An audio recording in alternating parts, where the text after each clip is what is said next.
शिवलरी of A fail night episode 11 की starting में हमें दिखाया जाता है स्टेला की फाइट किसी के साथ चल रही थी। तभी स्टेला अपने फायर अटैक का इस्तेमाल करती है अपने अपोनेंट के ऊपर और उसका अपोनेंट उसकी फायर के अंदर आ जाता है और हार जाता है और स्टेला को विनर अनाउंस कर दिया जाता है।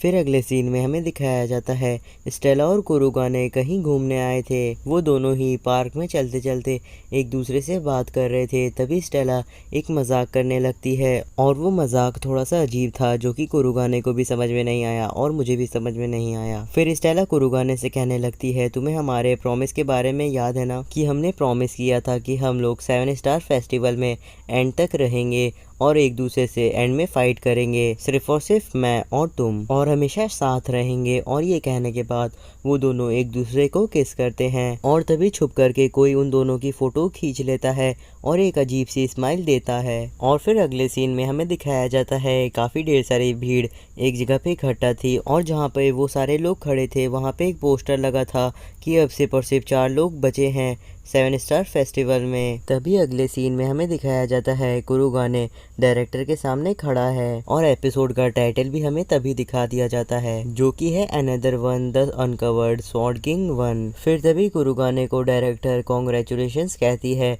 कि वो टॉप 4 तक पहुंच चुका है। उसके बाद डायरेक्टर कुरुगाने से एक सवाल पूछने लगती है कि क्या तुम अकाजा को जानते हो जो कि कुरुगाने की फैमिली में उसके फादर के अंडर काम करता है। तो कुरुगाने बताने लगता है कि अकाजा मुझे कभी भी पसंद नहीं करता था। फिर डायरेक्टर बोलने लगती है कि मैंने तुमसे ये सवाल इसीलिए पूछा क्योंकि वो हमारे स्कूल के अंदर थोड़ी बहुत जासूसी करवा रहा है जो कि मुझे थोड़ा अजीब लग रहा है स्कूल के लिए।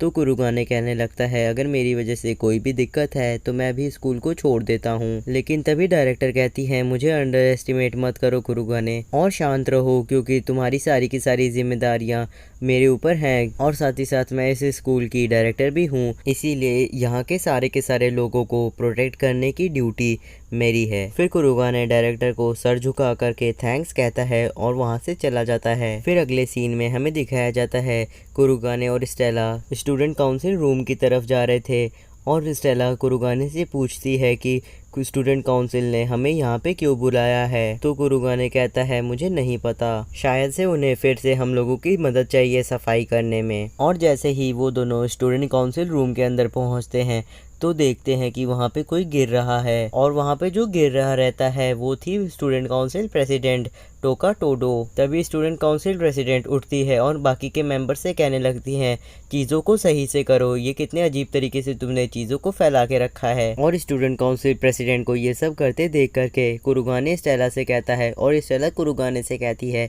कि ये कुछ ज़्यादा ही अजीब है, हमने तो कुछ और ही सोचा था कि प्रेसिडेंट थोड़ी सी रूड होगी पर ये तो कुछ ज़्यादा ही फ्रेंडली है। फिर कुरुगाने प्रेसिडेंट से कहता है हमें माफ़ करना पर शायद तुम ही लोगों ने हम लोगों को यहाँ पे बुलाया है। तभी प्रेसिडेंट पीछे मुड़ती है और अच्छे से अपने आप को इंट्रोड्यूस कराती है और कहती है हाँ हम ही लोगों ने तुम्हें यहाँ पे बुलाया था क्योंकि हम लोगों को तुमसे कुछ काम था। फिर अगले सीन में हमें दिखाया जाता है वो लोग एक फाउंडेशन में आए हैं और वहाँ पर ढेर सारे बच्चे भी थे और प्रेसिडेंट उन सारे बच्चों से मिलकर के काफ़ी ज़्यादा खुश लग रही थी और वो सारे बच्चे भी प्रेसिडेंट से मिलकर के काफ़ी ज़्यादा खुश थे। तभी स्टूडेंट काउंसिल का मेंबर कुरुगाने को बताता है कि जब भी प्रेसिडेंट को समय मिलता है वो यहाँ पर आ जाती है और इन बच्चों से मिलती है। लेकिन तभी उनमें से एक बच्चा कहता है कि वहाँ पर एक लाल बालों वाली सुंदर सी लड़की खड़ी है। फिर ढेर सारे बच्चे स्टेला के पास आ जाते हैं और कहते हैं तुम तो वही लाल बालों वाली प्रिंसेस हो, क्या तुम हम लोग के साथ खेल सकती हो। तो स्टेला भी खुश हो जाती है और हाँ कह देती है। फिर अगले सीन में हमें दिखाया जाता है कुरुगाने प्रेसिडेंट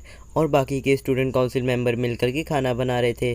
तभी कुरुगाने कहता है कि तुमने कल शिजुको के साथ काफ़ी अच्छा मैच लड़ा। लेकिन स्टूडेंट काउंसिल का मेंबर कहता है तुम्हारी बहन ने भी प्रेसिडेंट को काफ़ी अच्छी टक्कर दी और यहाँ तक कि प्रेसिडेंट को लड़ने के लिए अपने स्टाइलिश ग्लासेस को भी उतारना पड़ा। फिर कुरुगाने कहता है कि अगर मैं गलत नहीं हूँ तो क्या तुम अपनी आंखें बंद करके अपने अटैक की एक्यूरेसी बढ़ा लेती हो। तो प्रेसिडेंट कहती है हाँ तुमने ठीक कहा। फिर उसके बाद वो कहने लगती है ह्यूमंस का ब्रेन कंप्यूटर की तरह होता है, वो कमज़ोर इलेक्ट्रिक इम्पल्सेस को भेजता है और उन इम्पल्सेस को मैं अपनी आंखें बंद करके तेजी से कैप्चर कर लेती हूँ और इसी तरीके से मैं लोगों का दिमाग भी पढ़ लेती हूँ। तो कुरुगाने कहता है तुम एक लाइटनिंग यूजर भी हो, इसीलिए शायद से तुम इसे ज्यादा अच्छे से कर सकती हो और ये सब इस तरीके से काम करता है। फिर अगले सीन में हमें दिखाते हैं प्रेसिडेंट अभी भी खाना बना रही थी और कुरुगाने उसे देखे जा रहा था। तभी स्टूडेंट काउंसिल का एक मेंबर आता है और कहता है ये तुम क्या देख रहे हो। तो कुरुगाने कहता है मैं अपनी नज़र प्रेसिडेंट के ऊपर से हटा ही नहीं पा रहा हूँ। तो स्टूडेंट काउंसिल का मेंबर कहता है तुम उसकी स्ट्रेंथ को देख रहे हो ना। फिर वो कुरुगाने को बताने लगता है कि जब प्रेसिडेंट छोटी थी तब उसके पेरेंट्स ने उसे मारने की कोशिश की थी, पर फिर भी उसने गिव अप नहीं किया। और उसके बाद वो लोग जब छोटे थे तो वो लोग जहाँ पे रहते थे वो जगह काफी अच्छी नहीं थी और वहाँ पर उसने एक बच्चे को भी संभाला था जो कि मैं था,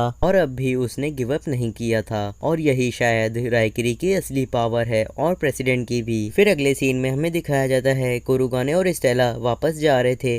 तभी कुरुगाने सोचता है कि वो उसकी पावर है और फिर वो थोड़ी देर बाद सोचता है कि आखिर मेरी पावर क्या है। फिर वो दोनों जैसे ही एकेडमी के पास पहुंचते हैं वहां पर एलिस और बाकी लोग दौड़ते हुए आते हैं और उन दोनों को एक न्यूज़पेपर दिखाते हैं जहां पे स्टेला और कुरुगाने के बारे में र्यूमर्स लिखे हुए थे। तभी स्टेला कहती है ये सब झूठ है और वो उस न्यूज़पेपर को जला के राख कर देती है। तभी वहाँ पर अकज़ा आ जाता है और कहता है कुरुगाने से कि क्या तुम मेरे साथ चल सकते हो, अथॉरिटी से ऑर्डर आया है और तुम्हें इसे मना नहीं करना चाहिए। फिर स्टेला अकज़ा से कहती है ऐसा नहीं होगा क्योंकि तुम किसी को भी ऐसे ही सड़क से कहीं पे भी चलने के लिए नहीं कह सकते हो। लेकिन कुरुगाने स्टेला को रोकता है और कहता है ये मेरी दिक्कत है और मैं इससे अकेले ही बाहर निकल आऊँगा। फिर कुरुगाने एलिस से कहता है जब तक मैं वापस नहीं आ जाता तब तक तुम शिजुकू और स्टेला का ध्यान रखना। फिर अगले सीन में हमें दिखाया जाता है कुरुगाने और अकज़ा जहाँ पे हियरिंग होने वाली है वहाँ तक पहुँचने के लिए निकल चुके हैं। फिर वो लोग वहाँ पे पहुँच जाते हैं और डेट है जून 28 और साथ ही साथ वो लोग टोक्यो में एक अनजान जगह पे थे। फिर हम लोगों को international federation of magical night Japanese branch को दिखाया जाता है और वहाँ पर अकज़ा और उसके साथ के दो लोग मिलकर के कुरुगाने की हियरिंग कर रहे थे, मतलब कि कन्फेशन ले रहे थे। और वहाँ पर कुरुगाने बहुत ही अच्छे से अपनी बात को रख रहा था, लेकिन अकज़ा उसकी बात को गलत कह रहा था और कह रहा था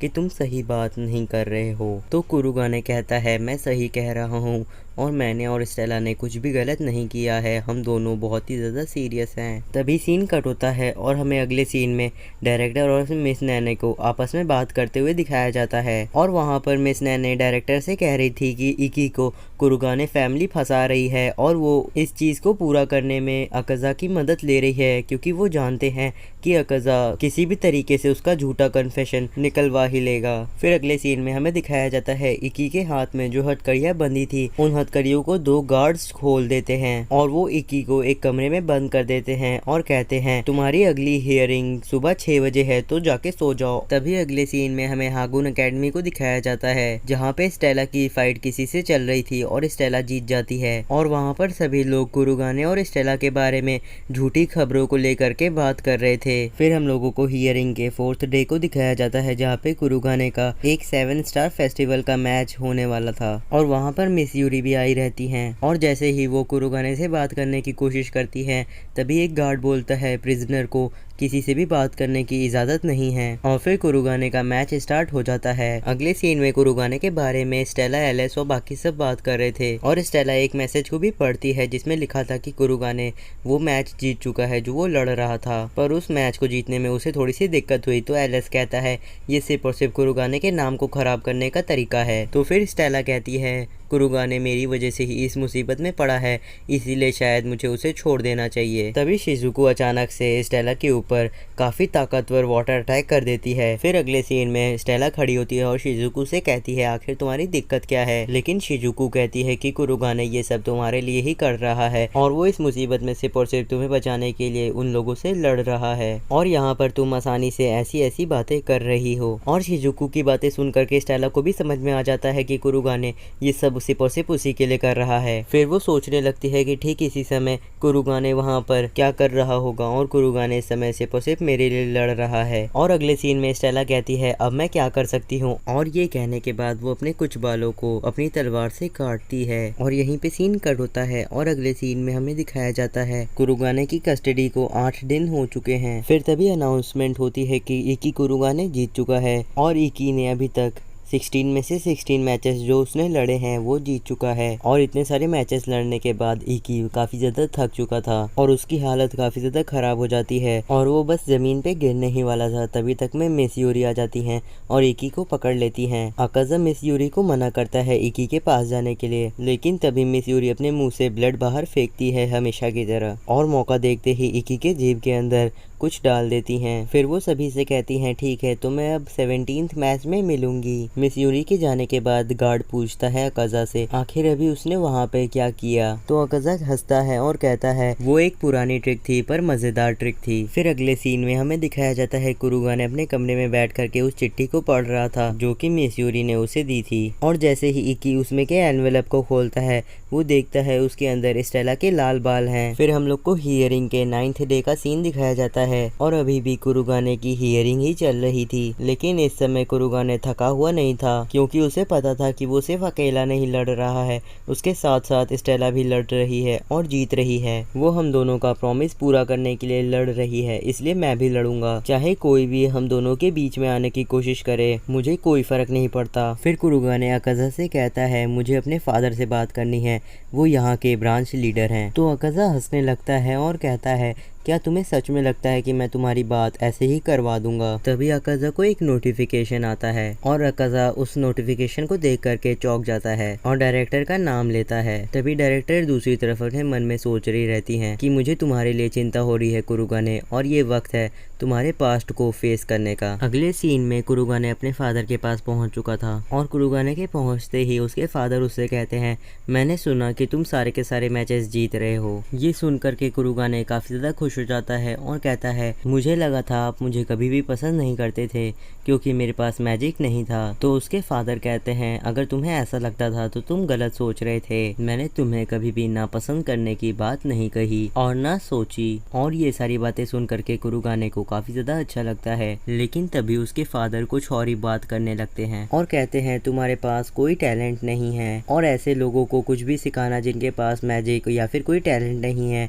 वो समय की बर्बादी है। और जिन लोगों के पास टैलेंट या मैजिक नहीं है वो लोग अगर कामयाब हो जाते हैं तो लोग उन्हें ही फॉलो करेंगे और हमारी ऑर्गेनाइजेशन ऐसा नहीं होने देगी। और अचानक से ये बात सुन करके कुरुगाने काफी ज्यादा चौंक जाता है, लेकिन तभी उसके फादर कहते हैं मैंने हमेशा से ही तुमसे ये चाहा था कि तुम कभी कुछ हासिल ना करो। और वो ऐसे ही काफी ढेर सारी चीजें बोलते जा रहे थे कुरुगाने के बारे में। वो सारी बातें सुन करके कुरुगाने को काफी ज्यादा बुरा लग रहा था और वो कहता है कि तुम उस इंसान को कुछ भी नहीं समझा सकते जो कि तुमसे कुछ एक्सपेक्ट ही नहीं करता। और ये सोचते सोचते कुरुगाने रोने भी लगता है।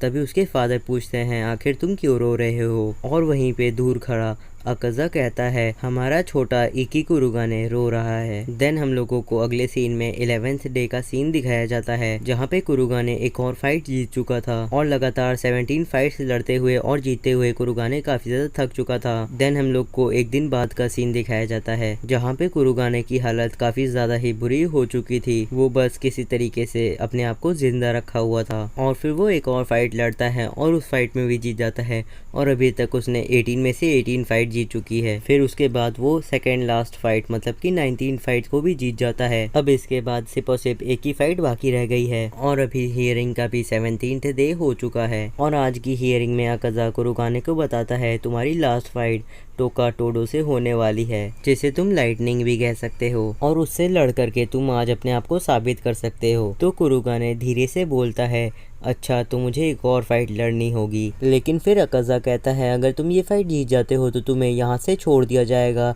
अगर तुम हार जाते हो तो तुम आगे कभी भी मैजिकल नाइट नहीं बन पाओगे। तो फिर कुरुगाने कहता है ठीक है मैं समझ गया। और ठीक उसी समय अगले सीन में हमें दिखाया जाता है शिजुकू और स्टेला दोनों ही कुरुगाने के आने का वेट कर रहे थे क्योंकि कल कुरुगाने का प्रेसिडेंट के साथ मैच होने वाला है, ये बात उन दोनों को पता है। और एपिसोड के लास्ट में स्टेला कहती है मैं तुम्हारा इंतजार कर रही हूँ कुरुगाने। और वैसे मैं आप लोगों को बताना चाहूंगा कि इस सीरीज में अब सिर्फ और सिर्फ एक ही एपिसोड बाकी रह गया है और अगर आप ये नहीं चाहते कि आप उस एपिसोड को देखना भूल जाएं तो अभी सब्सक्राइब करके बेल नोटिफिकेशन को ऑन कर लीजिए क्योंकि वो एपिसोड बहुत ही जल्दी आने वाला है। तो मिलते हैं आपसे अगले एपिसोड में।